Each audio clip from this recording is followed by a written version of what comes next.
For nearly a decade, the skies over the Philippines were silent. The distinct, thunderous roar of a supersonic fighter jet was a sound that had faded into memory for an entire generation.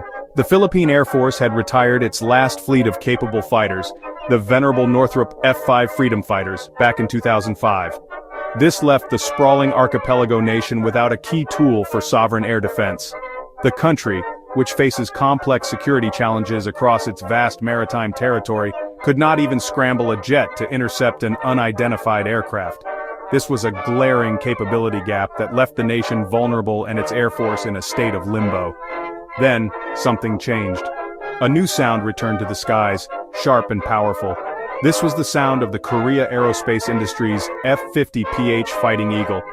The arrival of these jets marked a monumental step for the Philippine military. It was the centerpiece of a modernization program aimed at rebuilding a credible defense posture. The FA-50 wasn't just a new piece of hardware, it was a symbol of resurgence. It signaled to the world, and more importantly to its own people, that the Philippines was serious about patrolling its own airspace once again. The public and media attention surrounding the FA-50 was immense, with many heralding it as a game-changer. The story of the FA-50 is more than just about a single aircraft. It is a story about a nation's long and difficult journey back to having a credible air combat capability. It's about the strategic decisions, the technical compromises, and the geopolitical realities. Was this new jet the ultimate solution to the Philippines' defense woes? Or was it just a stepping stone, a necessary but limited first step on a much longer road? The FA-50 Fighting Eagle is not a clean-sheet fighter design. Its DNA comes directly from a trainer aircraft. It is the most advanced variant of the T-50 Golden Eagle family. Supersonic advanced trainers, light combat aircraft. The T-50 was co-developed by Korea Aerospace Industries and Lockheed Martin. This lineage is key to understanding the FA-50. It was designed first and foremost to train pilots, to fly modern high-performance jets like the F-16. Its excellent flight characteristics, modern cockpit, and supersonic speed makes it an ideal stepping stone for student pilots. The F marks evolution from trainer to combat-capable aircraft. The A stands for attack. KI modified the T-50 airframe into a light attack, multi-role fighter, added advanced radar and a tactical data link, added the ability to carry a wider array of weapons. The Philippine version, designated FA-50PH, was tailored to the Air Force's needs. It was a bridge platform, simple to operate and maintain after a long hiatus, yet advanced enough to provide credible 21st century combat capability. First, lead-in fighter trainer, generating a new core of fighter pilots locally. This is a critical building block. Second, air combat, air policing, intercept unknown aircraft in Philippine airspace, light attack missions, support ground and maritime forces. It provides a supersonic intercept capability the Air Force had lacked for a decade. The Philippines ordered 12 FA-50PHs, deliveries starting in 2015. Their arrival was a watershed moment. At the heart of the FA-50 is its engine, a single General Electric F-404 afterburning turbofan. This is the same family of engines that powers the legendary FA-18 Hornet. This power plant gives the FA-50 the ability to fly at speeds up to Mach 1.5. This speed is crucial for its primary air defense role. It allows the FA-50 to quickly scramble and reach intercept points for unidentified aircraft. The engine is known for its reliability and maturity, which is a major advantage for an Air Force relearning how to maintain high-performance jets. The pilot interacts with the aircraft through a modern glass cockpit. Large, multi-function displays replace analog dials. These screens can show flight data, sensor information, weapon status, and moving maps. The aircraft includes a hands-on throttle and stick, or HOTAS, control system. This allows the pilot to manage all critical combat functions without taking their hands off the flight controls. For its eyes and ears, the FA-50PH is equipped with an ELM-2032 pulse Doppler radar. This radar, made by the Israeli firm ELTA, is a significant upgrade over the simpler radar found on the T-50. It can track multiple air targets and has modes for air-to-ground and air-to-sea operations, allowing it to guide bombs and missiles. While it is a capable system, it is not an active electronically scanned array radar, the current top-tier technology. The ELM-2032 is mechanically scanned, which gives it a narrower field of view, and makes it easier to detect and jam compared to ESA systems. This is an important tactical limitation in complex electronic warfare environments. In terms of armament, the FA-50PH has flexibility. It has an internal 20mm cannon for close-range engagements. For air-to-air combat, its primary weapon is the AIM-9 Sidewinder, a short-range heat-seeking missile. For ground attack, it can carry unguided bombs, precision-guided munitions, and the AGM-65 Maverick missile. This gives the Air Force the ability to strike targets on land and at sea with accuracy. However, a key limitation is its lack of beyond visual range air-to-air missiles, which restricts its effectiveness in modern air combat scenarios. Understanding the FA-50's true value means peeling back national pride and media excitement.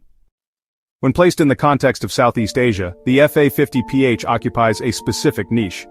It is not a top-tier air superiority fighter. Instead, it is best classified as a light multi-role fighter. Its direct competitors are other light combat aircraft and advanced trainers.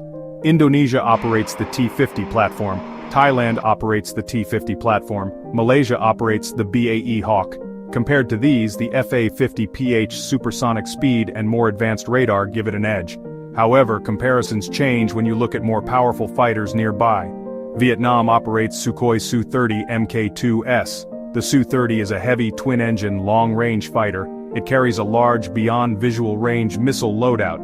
In a one-on-one fight, an FA-50 would be at a severe disadvantage against an Su-30. Singapore operates advanced F-15S. Singapore operates advanced F-16S. The biggest player in the region is China. The PLA Air Force operates the J-10, J-11, J-16 and J-20 among others. These aircraft frequently patrol the South China Sea.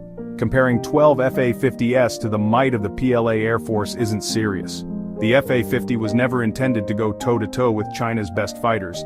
Its role isn't to win a major air war. Its role is to provide a credible deterrent against low-level incursions and to establish a visible presence in contested airspace. So, judging the FA-50 by F-15 or Su-30 standards misses the point. It wasn't meant to compete in that league. Its purpose was to give the Philippines a foothold in modern air combat. It allows the Philippine Air Force to patrol its skies and intercept suspicious aircraft. Against non-state actors or low-intensity conflicts, it's highly effective. Against a major state adversary, its role would be more limited. One of the most significant advantages of the FA-50PH for the Philippines is its cost-effectiveness. The entire package of 12 jets was acquired for about $422 million. In the world of fighter jets, this is a bargain. A single modern Western fighter like an F-16 can cost over $100 million per unit, without including training, spares, and weapons. The FA-50's operational costs are also significantly lower than larger fighters. It allowed the Philippine Air Force to get a supersonic capability back in the air without breaking the bank. The learning curve for pilots and ground crews was manageable. Shared lineage with the F-16 provides a clear training pathway. Pilots who master the FA-50 are well prepared to transition to more advanced fighters. The FA-50 is genuinely multi-role, proven in air-to-air and air-to-ground missions. Its deployment in the Battle of Marawi showed its air-to-ground capabilities. Quick turnarounds and high operational tempo maximize value from a small fleet. Its arrival transformed morale and recruitment. Despite strengths, the FA-50PH has significant limitations. The most glaring is the lack of beyond visual range missile capability. Modern air combat is increasingly fought at long distances. Aircraft with BVR missiles can engage well before visual range. The FA-50's range and payload are limited by its small size. It is a single-engine light fighter with constrained fuel and weapons capacity. To extend reach, aerial refueling support is needed, capability the PAF is developing. Without tankers, long-range patrols are constrained. Finally, the fleet size itself is a limitation, just 12 jets. Only a fraction will be mission-ready at any time due to maintenance cycles. 12 jets cannot provide comprehensive air cover for over 7,000 islands. They are a monumental improvement over 0, but they cannot be in many places at once. The FA-50PH was never intended to be the final answer, but the first step. It sets the stage for acquiring true multi-role fighters later. So was the FA-50 a game-changer or hype? The truth lies in the middle, but it leans toward being a genuine, if limited, game-changer. It plugged a decade-long capability gap in a cost-effective way, rebuilt skills, and proved the PAF can operate modern fighters. An indispensable first chapter.